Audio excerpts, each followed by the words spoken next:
Welcome to our channel. Today we how to log into Microsoft Information Protection for privacy controls, detailed guide step by step clearly. Open your web browser and navigate to the Microsoft Information Protection portal. Type the URL in the address bar and press enter.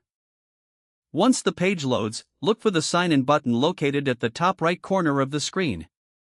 Click on the sign in button to initiate the login process. You will be prompted to enter your email address associated with your Microsoft account. After entering your email address, click on the Next button to proceed. Now, input your password in the designated field. Make sure to double-check your password for any errors. Once you have entered your password, click on the Sign In button. If you have enabled multi-factor authentication, follow the on-screen instructions to complete this process. This may involve receiving a code via text message or using an authentication app. After successfully verifying your identity, you will be directed to the Microsoft Information Protection dashboard.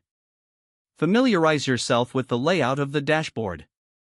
From here, you can access various privacy controls and settings available to you. Make sure to explore the different features offered for data protection and privacy management. If you encounter issues during the login process, check your internet connection. You may also want to clear your browser's cache and cookies, then try again. For further assistance, consider visiting the Microsoft support page for more detailed help. Now you are logged in and ready to utilize the Microsoft Information Protection tools at your disposal. If the page does not load, refresh the browser or try again in a private or incognito window. Make sure you are using the correct email address, then retype it carefully to avoid small typos. If your password is not accepted, use the reset option and create a new strong password you can remember. Check your spam folder for verification or security emails, then complete any requested confirmation steps. Enable two-factor authentication if available to improve account security and reduce unauthorized access risk. After signing in, review your profile details so your contact information and settings are accurate and current. If you see an error message, note it down and try again after restarting your device and internet connection.